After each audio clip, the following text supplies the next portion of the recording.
Welcome into the Dad Verb Podcast, where we chat about parenting from the lens of a dad. My name's Andrew, and I am joined by Ben Brown. Ben, What's up? happy early 4th of July, my man. How you been? Oh, it is full on 4th of July here. So it's July 3rd, and we've been playing a little game in South Carolina we like to call gunfire or fireworks since probably July 1st. Yep. And it will probably continue until almost the 10th. So Yeah, man. exciting times here. I'm in Texas, so I know that game all You get too to play well. the same game.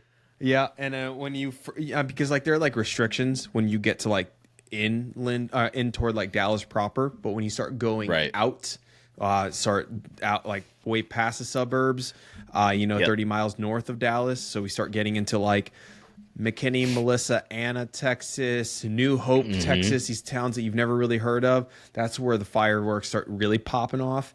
And or just straight up gunfire. So we don't know. But that's a game, dude. Yeah, we live in an area that has a lot of like big private properties.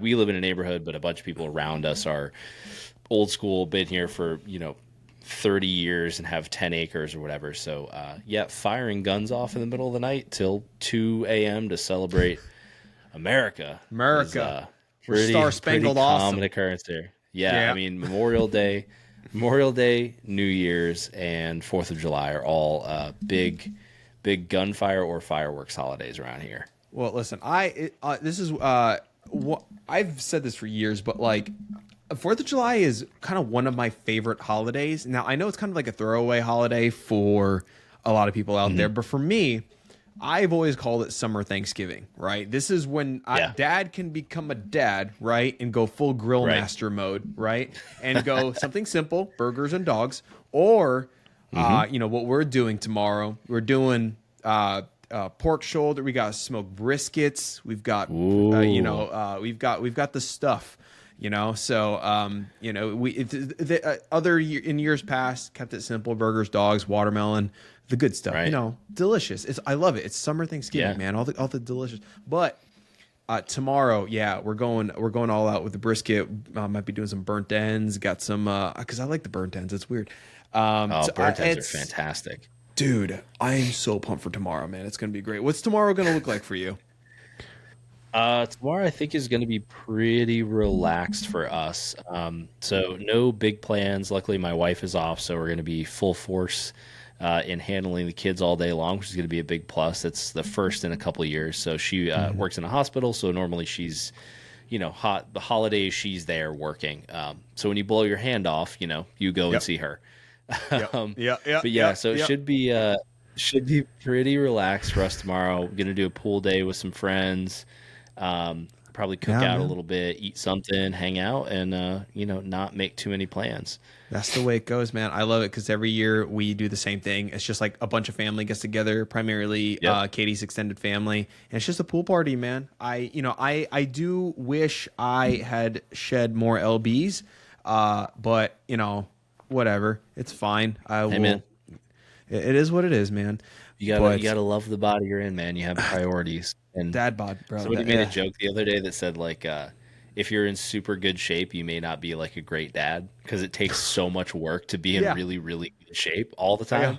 And it's like, look, if you're really focused on being a great dad, you may not have a six pack, and that's probably okay. I don't know. For the lucky few of you out there that works for, great, more power to you. But I am not.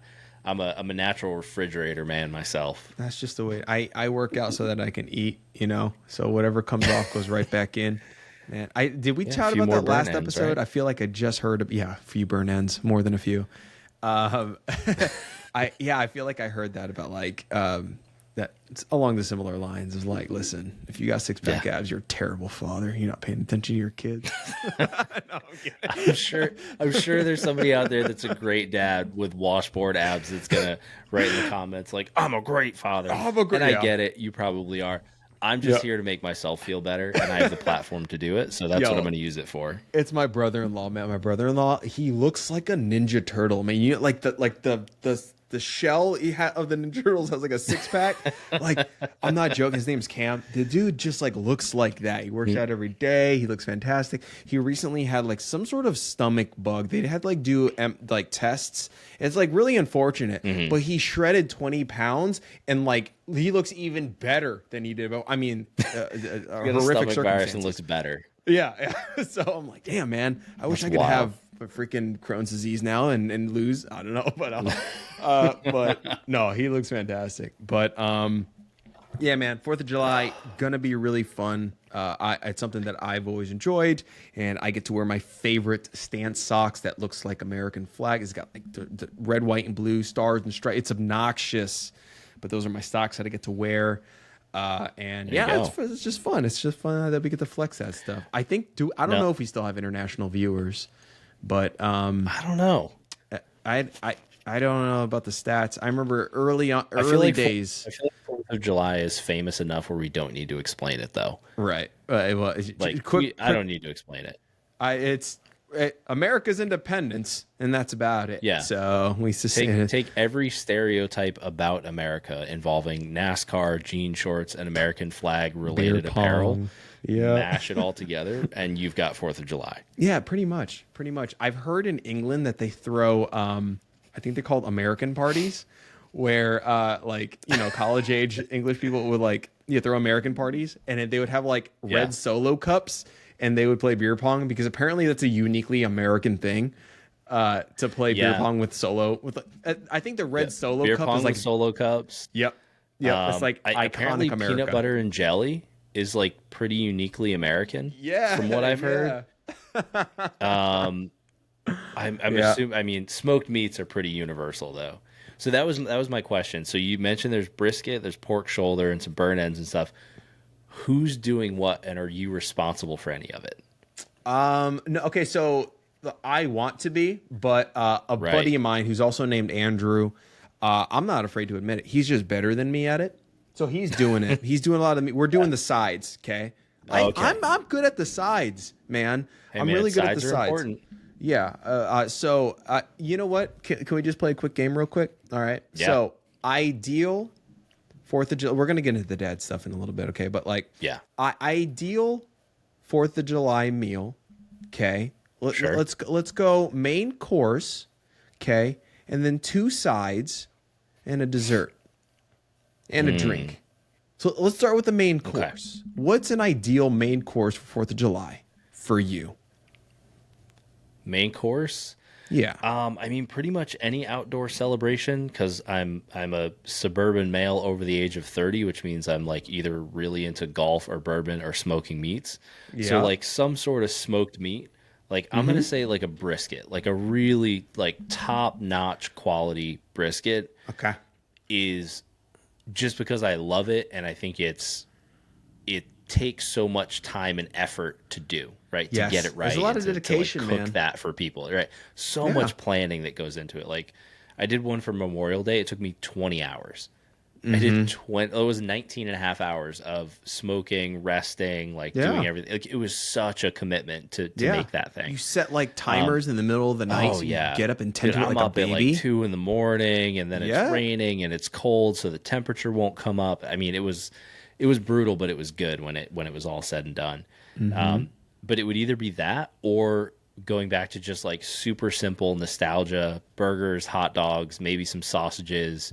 As like the main course, just super simple, backyard barbecue stuff where everybody's just hanging out, eating whatever is great.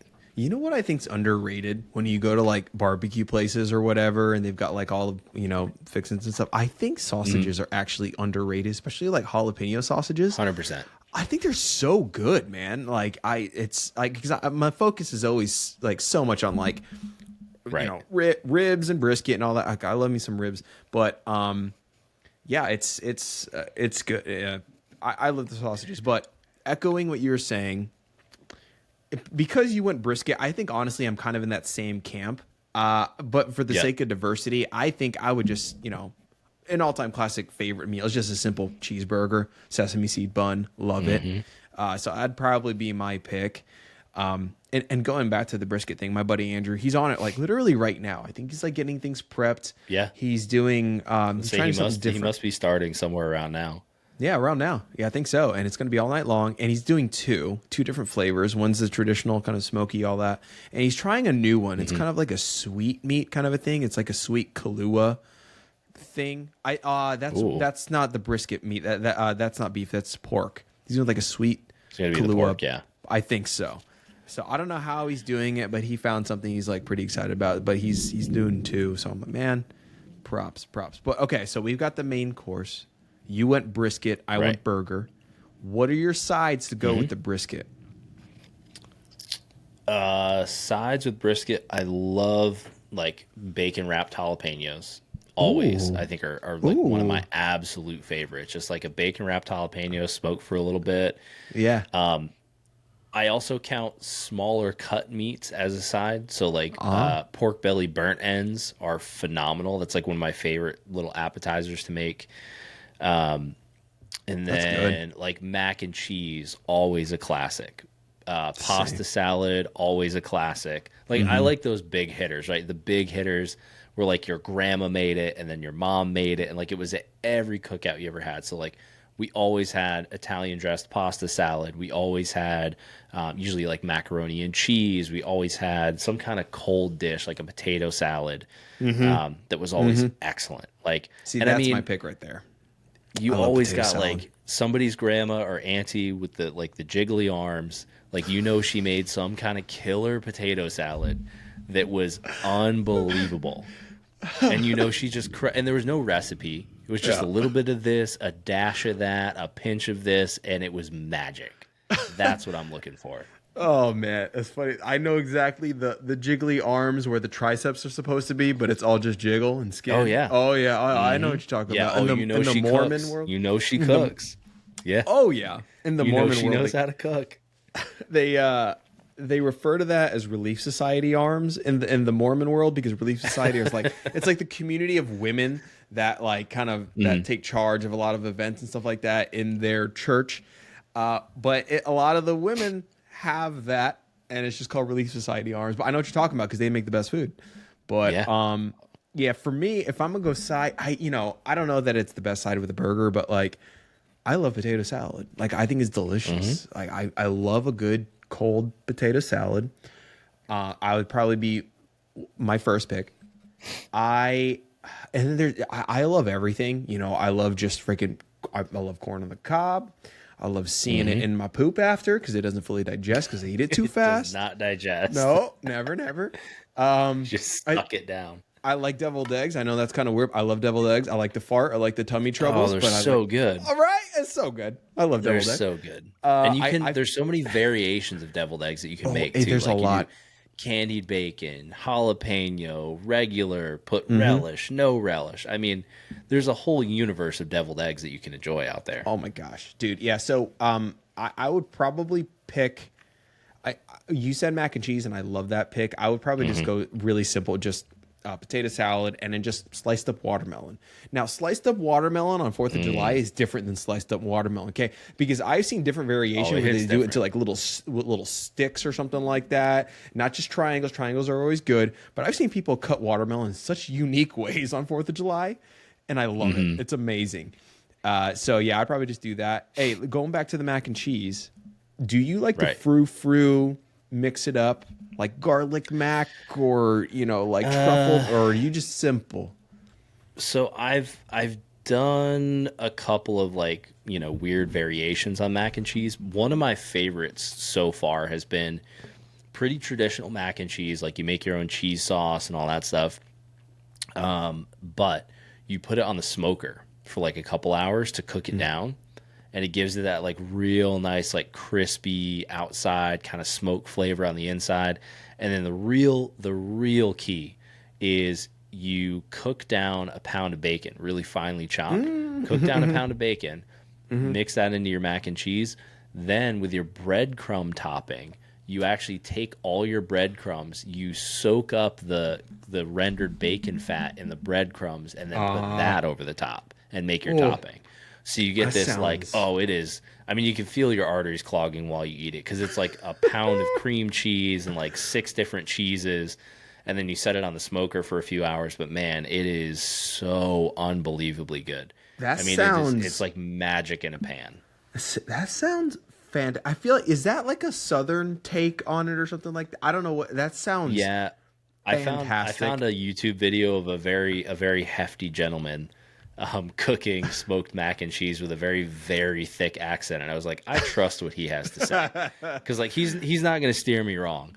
I think his name No, was like Billy, and he was he a if good he old boy. was oh, he was a good old boy. He was from deep down in it, and I was like, I trust what this man has to say when it comes to smoked anything. See, that's the thing. I'm a Puerto Rican Chinese kid who grew up in New York, New Jersey. I saw like, we've got great food, but like there's some things when like on a cultural cuisine, I wasn't exposed to, and stuff like that. It sounds good, and I feel like I'd be very open to it. Unreal. Good take, good take. Yeah. But I wanted to moving forward. Okay, so I wanted to hit on something that we kind of touched on at the end of last week, right? It was like, hey, what's something that you learned? What's something that you want to work on? Yeah. Okay.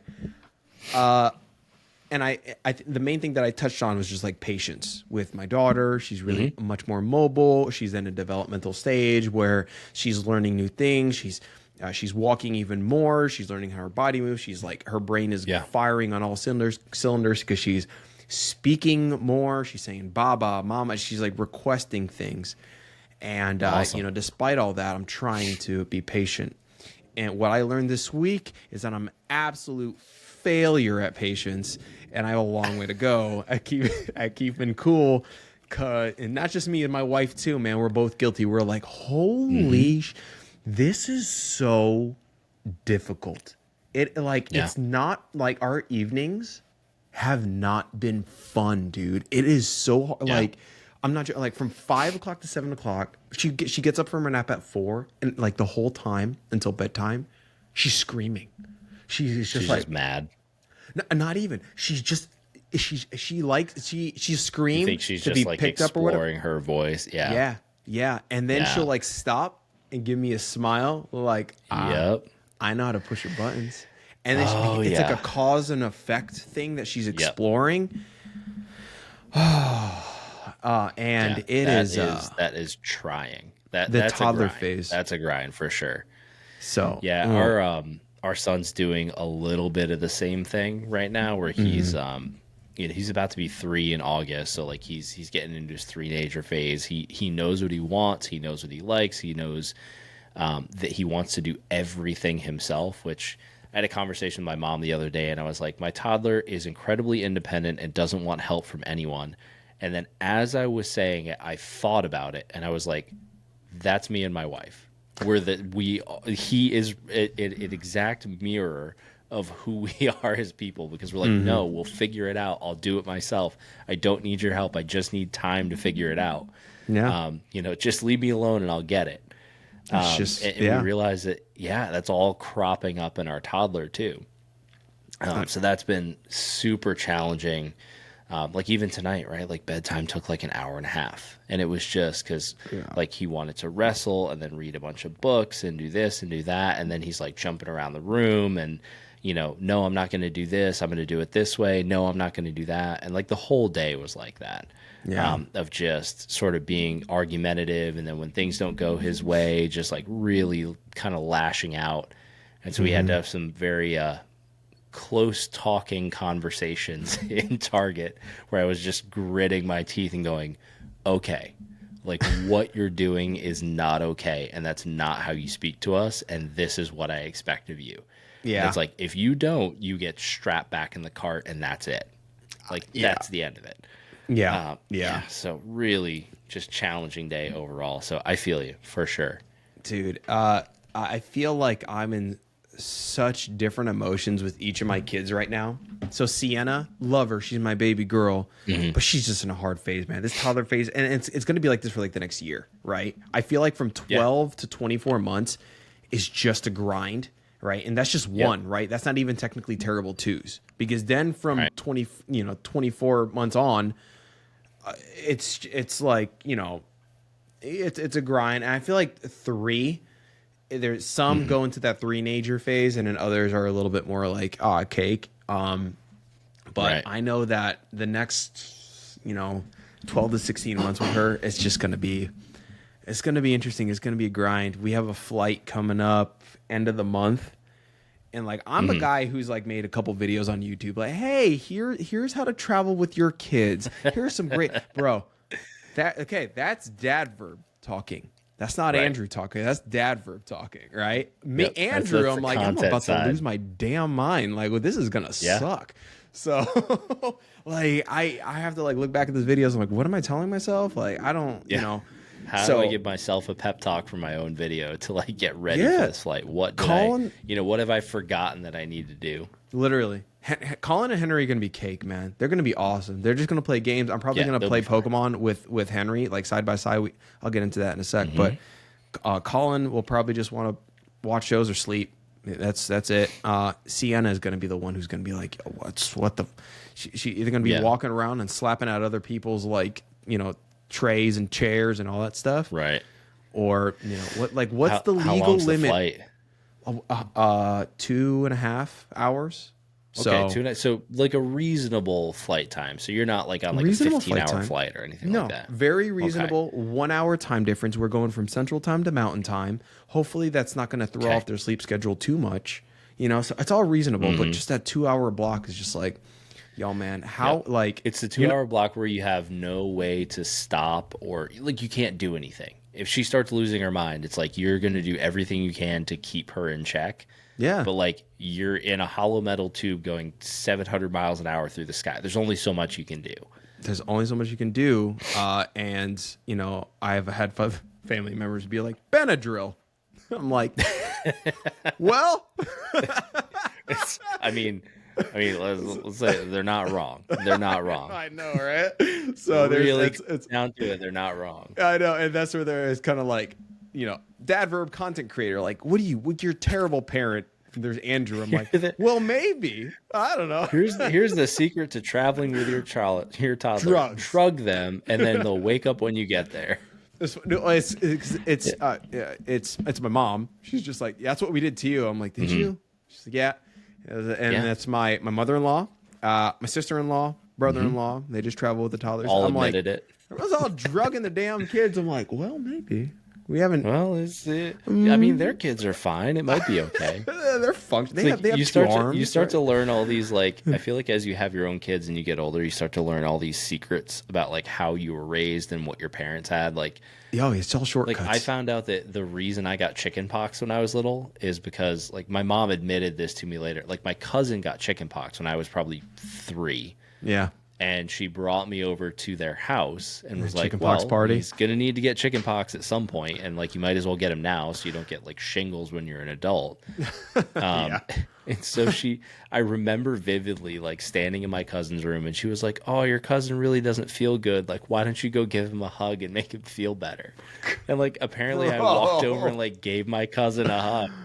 And then there it is. 2 days later, I had just covered head to toe in chicken pox, and I was like, "Oh no, I shouldn't have given him a hug."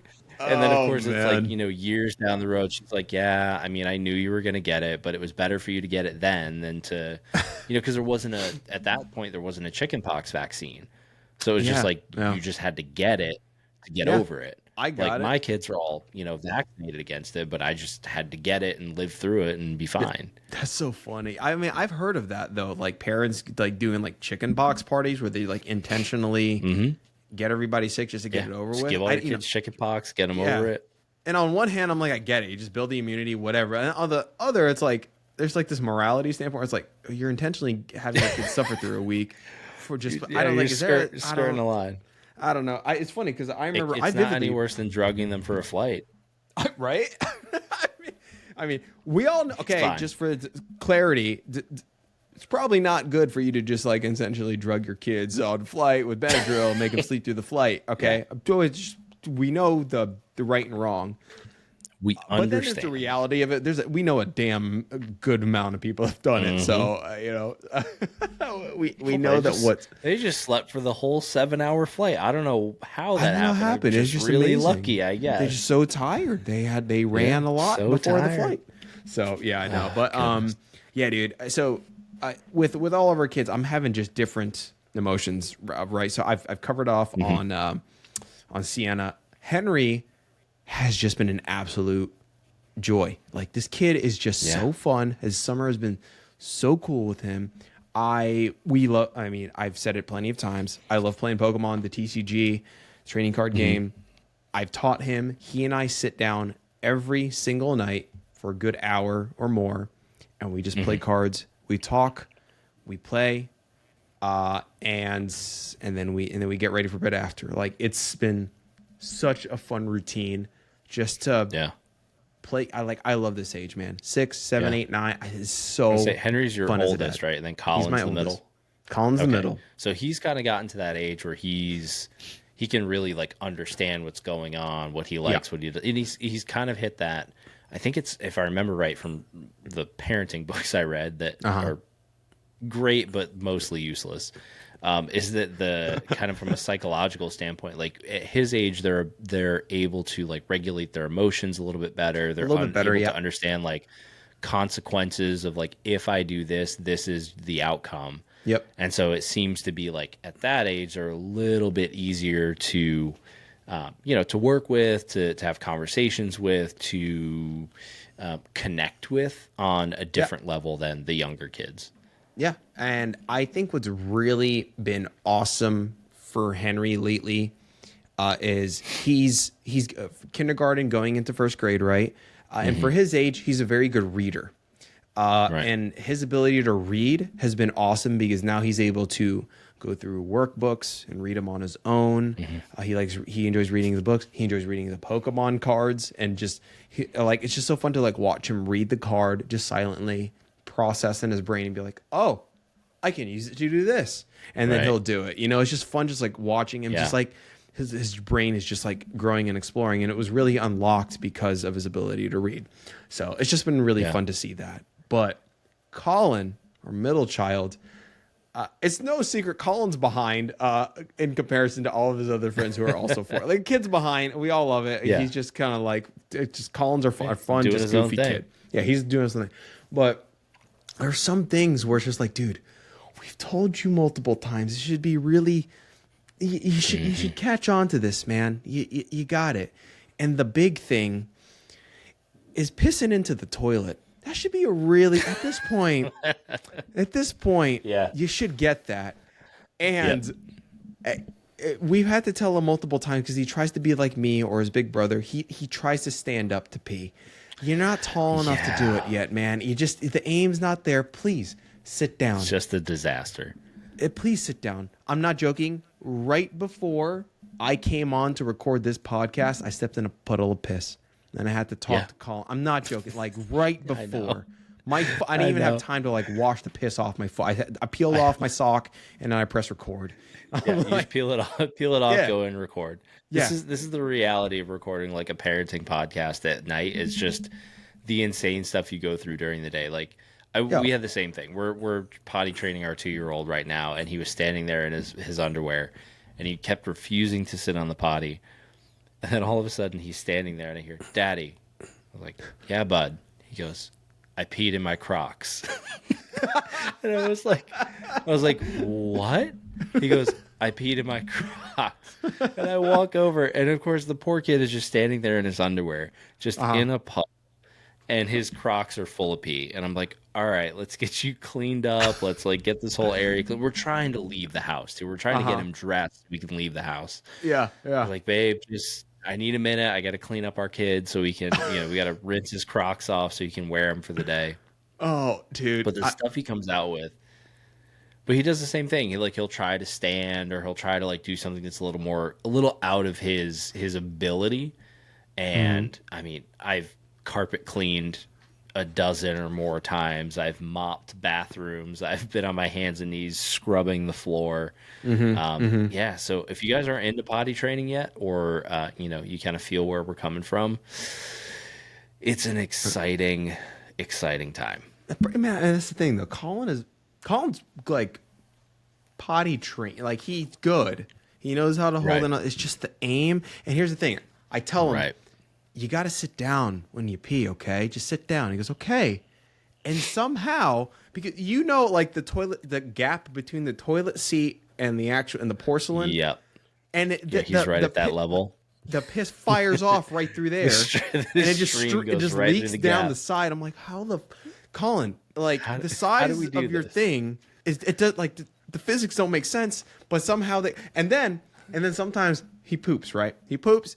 Dad, time to wipe. So I'll try to help him wipe. Okay. He gets off the toilet, and I notice there's pee all over his butt, like the butthole. How did you do that? How did the pee get there, Colin? I think he pointed. He tries to point down, but he points it so far back, and he shoots it back, and he basically bidets himself with his own piss. And so I am wiping, and I'm like, this is a combo of the pee and the poo. I'm like, it gets real messy. It's like he doesn't push it far enough, and sometimes he pushes it way too far back. I'm like, can we just have a simple in between? Can we find the middle? Let's find the middle ground. And the point is, the pee either ends up on the floor or on his butt, and I'm like, I remember the other day I was wiping my kid, and I sort of stood over him. He really likes to, when I tell him he needs to be wiped after he poops on the toilet, he really loves to go on all fours. And then just stick his butt up in the air and look back between his legs. And he just goes, I'm ready. I was like, And I just stood there for a second with a wipe in my hand, like about to wipe my kid's butt. And I was just like, this is not in any of the parenting books. This is not in anything I read about or even heard about. Like, how did I get here? What steps in my life? Not that I'm like unhappy. It's just you have to think through those moments and go like, what led us to this point? Like, how did I explain this? That he went, you know what? I'm just gonna go down on all fours and stick my butt up in the air. Yeah, and like that's how I'm gonna get wiped. Like that makes sense. Yeah, I saw this one meme of a dad. He was like, man, I had like some sort of disagreement with my little daughter, and I'm trying to like talk sense to her. We had a tense moment, and she looks me dead ass in the eye. And she just goes, and she just runs, just dumps in her pants and is like, change me. And she's like, man, and he's like, man, she just owns me so effing hard. That's such a power move. Yeah, just like, you know what? Such a power move. And she just rips one right into her pants. Clean this up. Clean this up, bro. It's like, what the, man. Back to the that is an ultimate alpha move. I mean, that's what daughters do to dads, man. They just own us so hard. The story about your boy pissing on his Crocs, though, that reminds me. So we have a family friend of ours, and she told Katie, she's like, our son, like, found out one day, just got lucky. We opened the closet, and we noticed that there was like a smell coming out of it, and then like took us forever. Like, what is going on? And we pull out one of the kids' rain boots, and it was filled with piss. Filled. And we're like, what the heck? So he calls over their son, and they're like, what happened? And he's like, you know what? What happened was I pissed in it. And that's it. That's the end of the story. That's it. And she's like, I peed in the rain boot. And you go through the list of questions, just very logical things. Why didn't you call us? Why didn't you like let us know that you had to go to? Why didn't you just go to the bathroom? You're 5. You go to the, And there was no you know what? That was the closest thing, and I had to go. And he literally just pissed in the boot and left it in the closet. And they not like, maybe caught a whiff or or anything like that, it could have just sat there fermenting for a long period of time because it's summertime. You're not really getting the rain boots out, the snow boots out that often during the summertime here. So it could have just sat there back in the closet for as long as possible. Can you imagine going like in springtime or fall, and you go to grab the rain boots out and they're just rancid?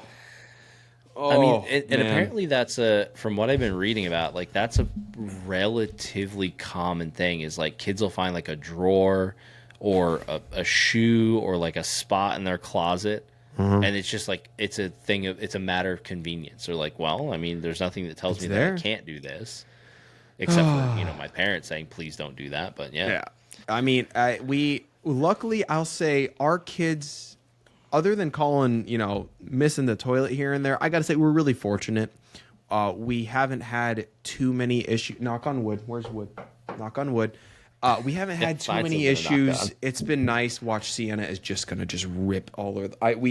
Dude, we've got I'm sure you're the same way. We've got just so much damn baby gear all over the place that we're going to be reviewing. It's fun. Yeah. I get to make content, but oh gosh, we have so much gear.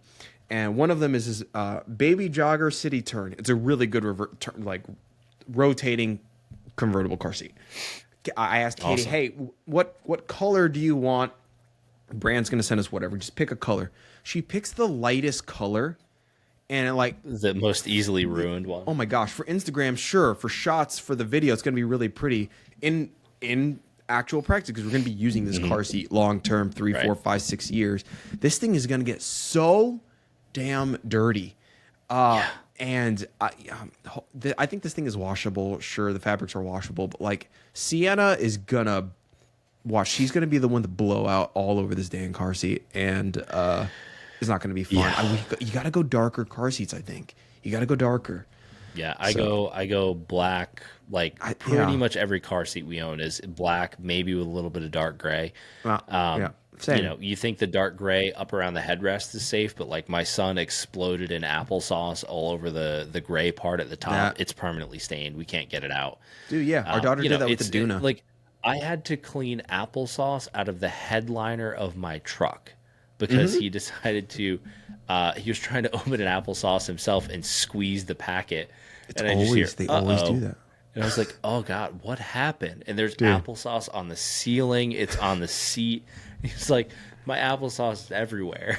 It's awesome, dude, Bob. Every time we give him some sort of a pouch, not just in the car, at home, it just fires off. My kids, we give them Capri Sun. They just I'm like, dude, just be gentle. Grab it by the tips. Oh, it's always bad. But applesauce thing. Pro tip though, have you seen the juice boxes? So where you open up the wings. Yeah. You give it to the kids like that. So if you guys are having issues with juice boxes, we did for probably 6 months before we figured this out, and it was. Our neighbor up the street who has 3 adult daughters showed us this. He goes, yeah. Why don't you just open the wings? And I was like, open the what? What do you mean? So on every juice box, if you look at it, the way the cardboard is constructed, you can put your fingernail on the sides and open the little triangles on the side, right? Peel the wings up.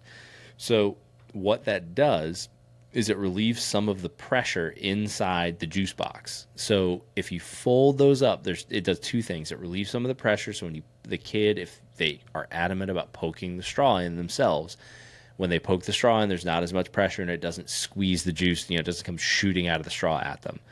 The second thing is it gives them little tiny handles. So you can actually put the straw in and then hand them the juice box, the wings. They can pinch the wings instead of squeezing the middle of the juice box, because their first instinct, every kid, is to grab the middle and squeeze it as hard as they can so they don't drop it.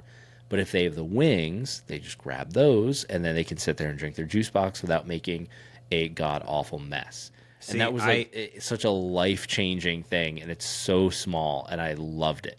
That's a big I mean, okay, I've known about using it as a handle. I didn't realize that when you flap the wings open that it relieves the pressure out of the carton as well. So that's cool. Just found, I didn't realize that.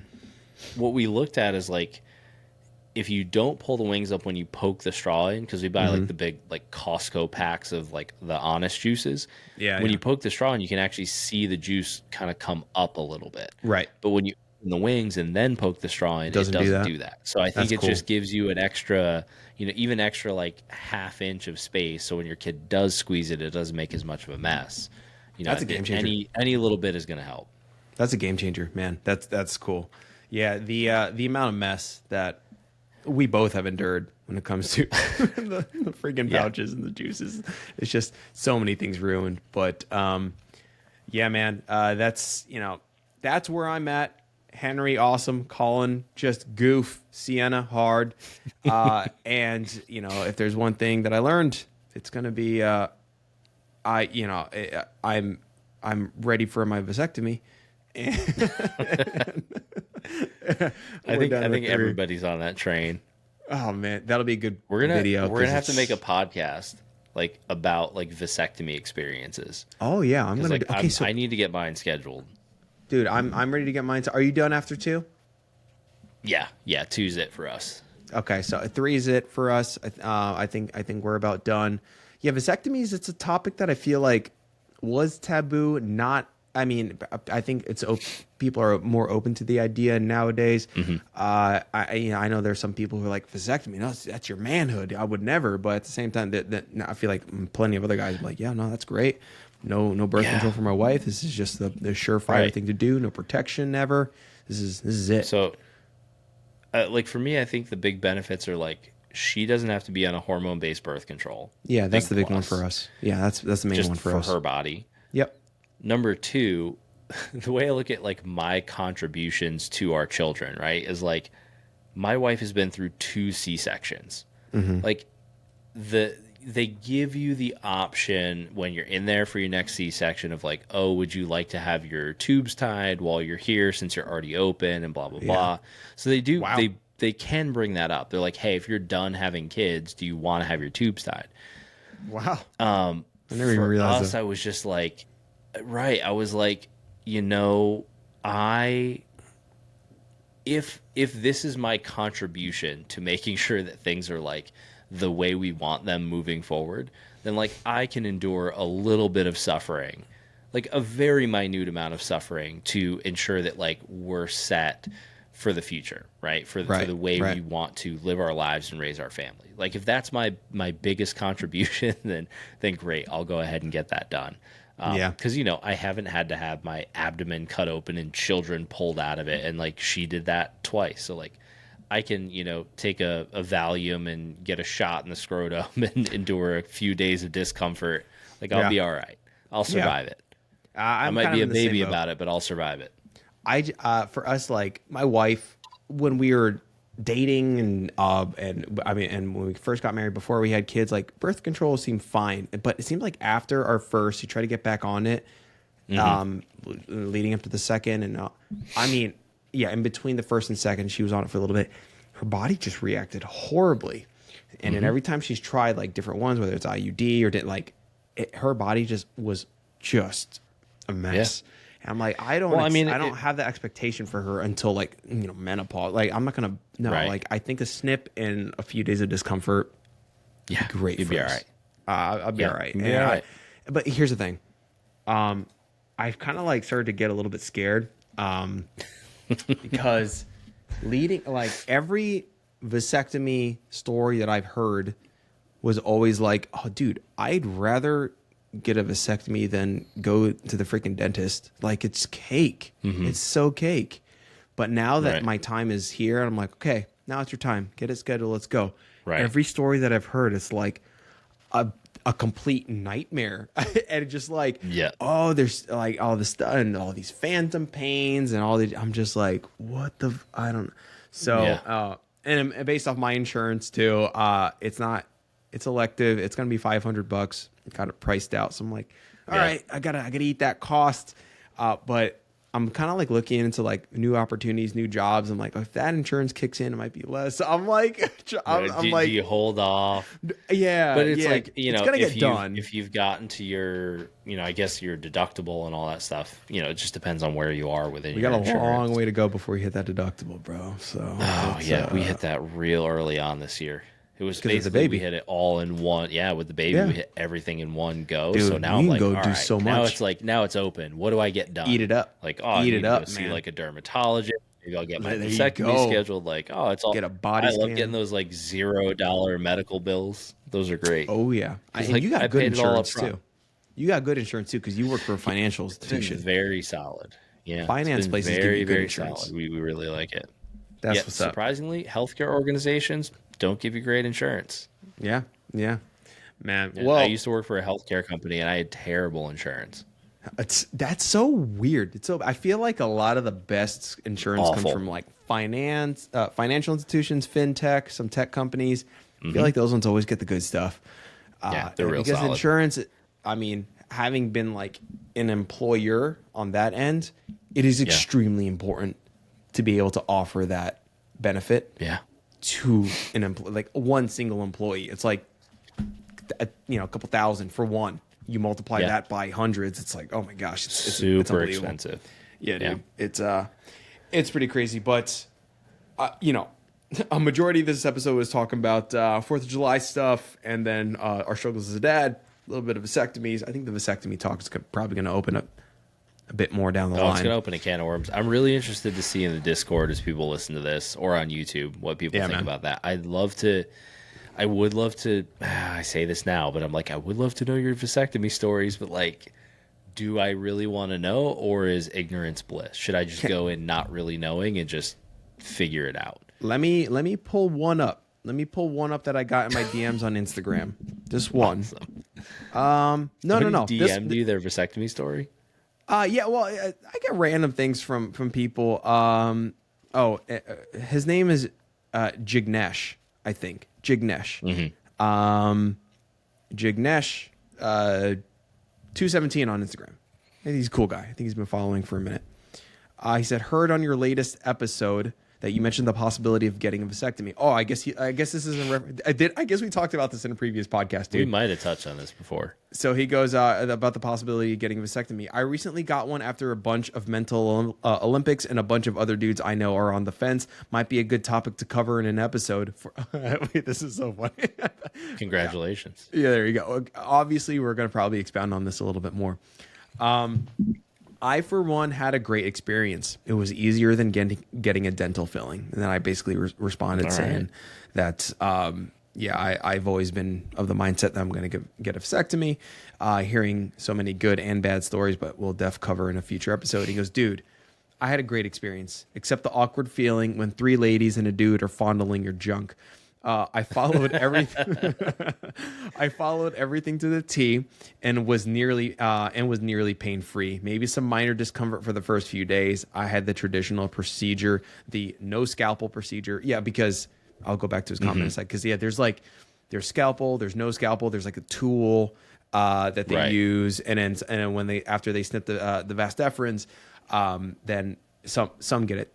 I think in the olden days, like they would tie it off. Now I think they just cauterize it, right? They just kind of burn it. Yeah, I think they just cauterize it. And it's weird when you can when you can smell your own apparently flesh you can burning. smell your vas deferens burning, which is like, not super fired up about the thought of that, but oh man. But he goes, the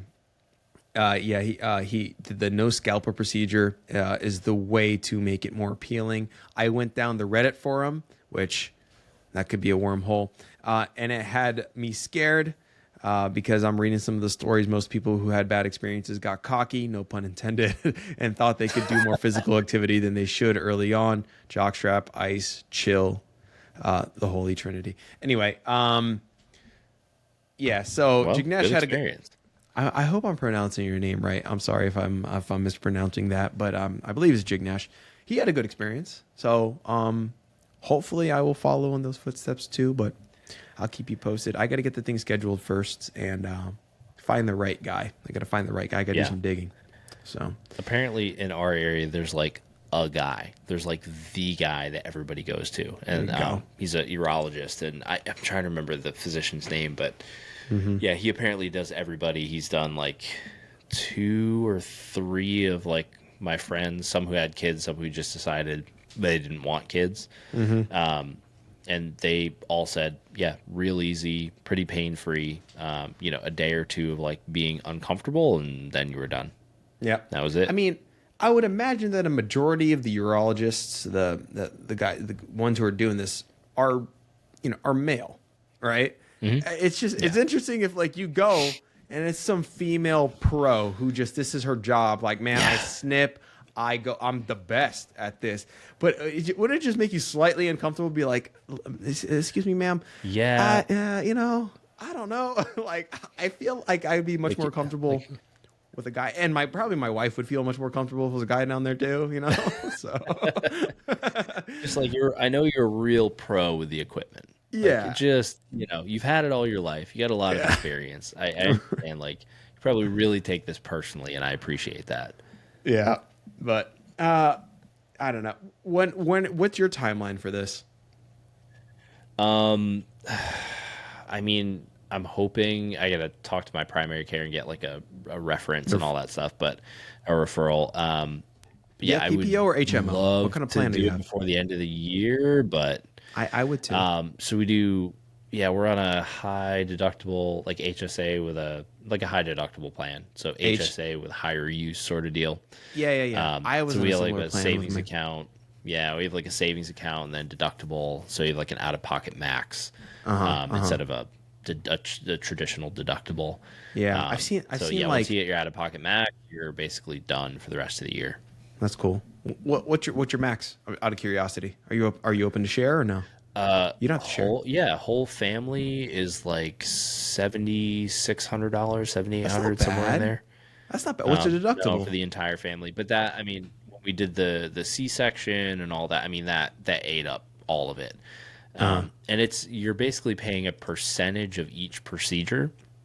So you are responsible for paying, almost $8,000 total, but you're really Until you paying hit you're paying like 20% up until you hit that out of pocket max. and then it's done. Yeah. And then Yeah, it's so, done, yeah, and then it's yeah, basically just zero from then on. Yeah, it's like your Unless it's something deductible. that's not covered or it's totally elective or whatever it is. Right.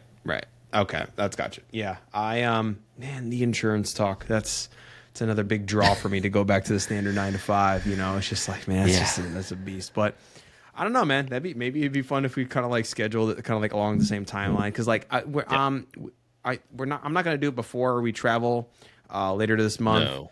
But I want to do it before like my birthday / anniversary time, like early October. So potentially August, late August, early September is probably the timeline that I'd be looking at. So we'll see. But I feel like that would be, TBD, guys. For those of you guys who are listening, when is your anniversary? Curious. Early October. October. We're late September. Oh, really? When in September? We're literally like right September 28th. Oh, okay. My birthday's on the 25th, so that's cool. Yeah. Nice. And my wife is like 4 days older than me, and then our anniversary is early October. So what we do is we instead of celebrating like birthday, anniversary, we just do like one big thing. Yeah, and we just try to do something big, and it's our 10-year anniversary too. So we're trying to travel, we're trying to get out and do something fun. So yeah, it's fun, man. We're both in that 10 years this year. What are you gonna do? So I think we're planning just like a weekend away. Probably within driving distance. We're not going to fly anywhere or anything like that just because our daughter is still so young. We're not quite at the point where we thought we'd be there by now. We talked about it before we had kids. We're like, we're going to keep traveling. We're going to do all these things. It'll be okay. We'll leave, we'll be perfectly fine leaving the kids at home and going out. No, we're not. I miss them so much every time. It's nice to be away. Yes. Like we did a weekend in Savannah around our birthdays or our anniversary last year. And the whole time it's like we're calling the kids like every couple hours and all that stuff. You just miss them terribly. Yeah. But, or looking at pictures. With our daughter being so young, probably do there's a lot of great cities within driving distance of where we live. So that'll be our weekend away. Some really nice kind of hotels and spas and all that stuff. So we'll take a weekend, go relax for a couple days, and come back refreshed and hang with the kiddos. Yeah, man, that'll be fun. I think we're going to be going to Florida for a little bit. Kind of Rosemary Beach area, I think, is kind of the plan. We still haven't booked anything, but that's where we'd like to go. Kind of arranging the who's watching the kids type of situation.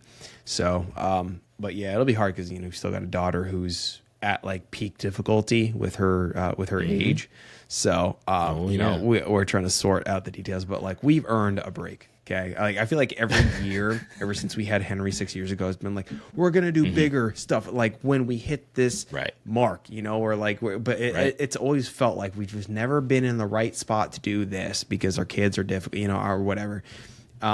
So, and some families are just really good about like, no, we want our kids to be always in the mix. And I kind of like, and I'm like that to some extent, but I'm also kind of like, no, I'd rather enjoy this with just me and my wife, Yeah. So Yeah, it's so few times you really get to enjoy things like that. So, if you do get the opportunity, I think it's important to manage your relationship because, the few times my wife and I went to therapy together, it's like one of the things that she said to us specifically was your relationship was here, before your kids. Your relationship should be here after your kids. And so you need to maintain that. Like someday they're going to move out.